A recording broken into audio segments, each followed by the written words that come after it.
Olá a todos! Hoje venho falar-vos do ensino da literatura e também do novo projeto de literatura portuguesa, cujo título é Leituras. É um projeto da Porto Editora e a sua equipa é constituída por mim, Isabel Castro, pelo Pedro Silva e pela Elsa Cardoso. O ensino da literatura está orientado por alguns documentos. Um deles é o Programa de Literatura Portuguesa, homologado em 2001, e há outros dois documentos que, entretanto, saíram. O perfil dos alunos à saída da escolaridade obrigatória, homologado em 2017, e as aprendizagens essenciais de 2018. Em relação ao Programa de Literatura Portuguesa, ele estabelece que no final dos 2 anos de ensino, o aluno seja capaz de ler de diferentes modos, articular discursos sobre o literário, tenha também consolidado hábitos de leitura e para isso o programa estabelece o projeto individual de leitura e de alguma forma tenha também refinado, melhorado, aperfeiçoado os seus gostos literários. Tudo isto no sentido de o aluno construir uma cultura literária. Para tal, o programa define um conjunto de obras e de autores representativos da literatura portuguesa, obras e autores esses que estão organizados em 2 módulos, para além de apresentar um módulo inicial que deve ser dedicado à aferição das competências essenciais adquiridas nos anos anteriores e à apresentação do projeto individual de leitura. Focando agora a nossa atenção no documento perfil dos alunos, esse documento funciona como um referencial educativo único, tem como suporte o lema da Unesco fundamental, que é a educação para todos, no sentido de incluirmos todos os alunos no nosso processo de ensino-aprendizagem. É um perfil de base humanista e está organizado numa visão em princípios, em valores e em áreas de competências, conforme o esquema conceptual que aqui está representado e que é retirado desse mesmo documento.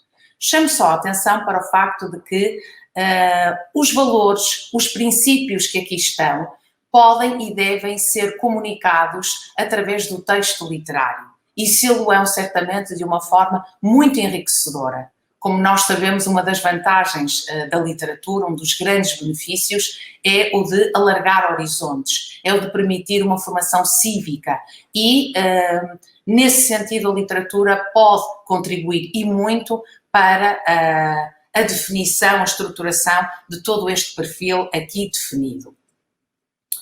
Nas aprendizagens essenciais, o ensino da literatura é apresentado como devendo fortalecer os hábitos de leitura dos nossos alunos, promover uma leitura autónoma e crítica, formar leitores capazes de revelarem critérios de apreciação literária, estética. O ensino da literatura deve também ajudar a formar os nossos alunos enquanto cidadãos e para isso muito contribui o contacto não só com obras e autores da literatura portuguesa, mas também de autores e obras de outras tradições literárias. Para além disso, uma outra finalidade é a de desenvolver a criatividade. As aprendizagens essenciais estruturam o ensino da literatura em domínios, são 3 domínios, a leitura literária, a escrita e a oralidade.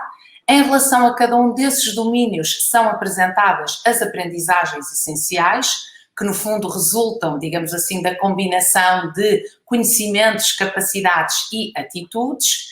E em relação a cada um destes domínios, são depois propostas ações estratégicas que ajudarão a tornar o aluno conhecedor, sabedor, informado, culto, crítico, seguindo então o perfil definido no documento, perfil dos alunos à saída da escolaridade obrigatória. Em relação às obras, e esse é um aspecto muito importante, as aprendizagens essenciais apresentam um quadro de referências que é muito semelhante àquele que consta do Programa de Literatura Portuguesa. Continuamos a ter um módulo inicial de aferição de competências e de apresentação do projeto individual de leitura, um módulo 1, consagrado à poesia e prosa medievais, e neste módulo é que vamos encontrar pequenas alterações. Continuamos a abordar a lírica e a sátira galego-portuguesas, os livros de linhagens, mas agora as aprendizagens essenciais apresentam apenas um excerto, falam apenas na necessidade de abordar um excerto e já não excertos no plural, e em relação ao Fernão Lopes e às crónicas, elas são-nos apresentadas em opção. Portanto, o professor pode optar por dar a crónica de Dom Pedro I ou a crónica de Dom João. Relativamente ao módulo 2, que abarca autores e obras do Renascimento ao pré-romantismo, continuamos a ter 2 autores de poesia, 2 autores para o teatro e 3 autores para a prosa. Em relação a este conjunto de obras e autores, as aprendizagens essenciais continuam a estabelecer que o professor deve selecionar 4, sendo um dos autores e uma das obras, obrigatoriamente, a poesia lírica de Camões. Portanto, o professor continua a ter essa possibilidade de escolha. Agradecemos e agradeço a todos a presença, ainda que virtual. Espero que esta sessão tenha sido esclarecedora e que possa contribuir para o prazer de ensinar literatura, que é o que nós pretendemos junto dos nossos alunos. Obrigada.